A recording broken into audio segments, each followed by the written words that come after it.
Assalamualaikum warahmatullahi wabarakatuh. Perkenalkan, nama saya Mutiara Aksani. Saya dari kelas MBS 2E dengan NIM 235211161. Di sini saya akan membahas tentang kebijakan fiskal. Kebijakan fiskal mengacu pada tindakan pemerintah dalam mengatur pengeluaran dan pendapatan untuk mencapai tujuan ekonomi tertentu. Di Indonesia, kebijakan fiskal sangat penting karena dapat mempengaruhi pertumbuhan ekonomi, inflasi, dan kestabilan makroekonomi secara keseluruhan. Kondisi ekonomi Indonesia tahun 2024. Meskipun kita tidak memiliki data terbaru, kita dapat mengasumsikan bahwa tahun 2024 pemerintah Indonesia berada di tengah-tengah upaya untuk mempercepat pertumbuhan ekonomi pasca pandemi COVID-19.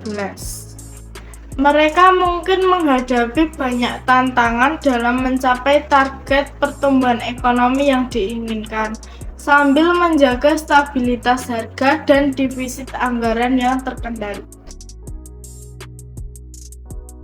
Kebijakan fiskal tahun 2024. Pemerintah Indonesia mungkin menerapkan berbagai kebijakan fiskal untuk mencapai tujuan ekonomi mereka. Contoh kebijakan fiskal yang mungkin diterapkan termasuk yang pertama yaitu pengeluaran publik. Peningkatan pengeluaran publik untuk pembangunan infrastruktur, pendidikan, dan kesehatan guna meningkatkan daya saing dan kesejahteraan masyarakat. Yang kedua ada pajak. Pemerintah dapat mengatur kebijakan perpajakan untuk meningkatkan pendapatan negara atau merangsang investasi dan konsumsi. Ini bisa termasuk pemangkasan tarif pajak, korporasi, dan insentif pajak untuk sektor-sektor tertentu. Yang ketiga ada subsidi. Subsidi energi atau bahan makanan mungkin dipertahankan atau diubah untuk mengurangi beban biaya bagi masyarakat dan industri. Dampak kebijakan fiskal. Kebijakan fiskal yang diterapkan oleh pemerintah Indonesia akan memiliki berbagai dampak, termasuk yang pertama, pertumbuhan ekonomi. Jika kebijakan fiskal berhasil merangsang investasi dan konsumsi, dapat diharapkan pertumbuhan ekonomi yang lebih tinggi. Yang kedua, ada inflasi.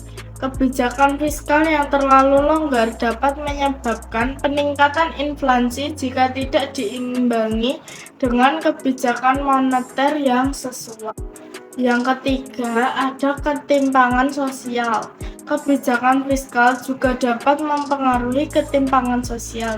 Subsidi yang tidak tepat dapat menguntungkan golongan yang lebih mampu daripada yang membutuhkan.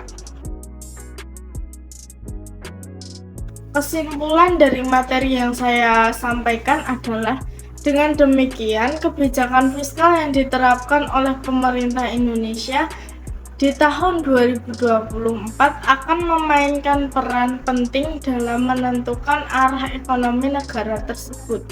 Penting bagi pemerintah untuk memilih kebijakan yang tepat guna mencapai keseimbangan antara pertumbuhan ekonomi, stabilitas harga, dan keadilan sosial. Sekian yang dapat saya sampaikan, kurang lebihnya mohon maaf. Billahi fisabilillah haq fastabiqul khairat. Wassalamualaikum warahmatullahi wabarakatuh.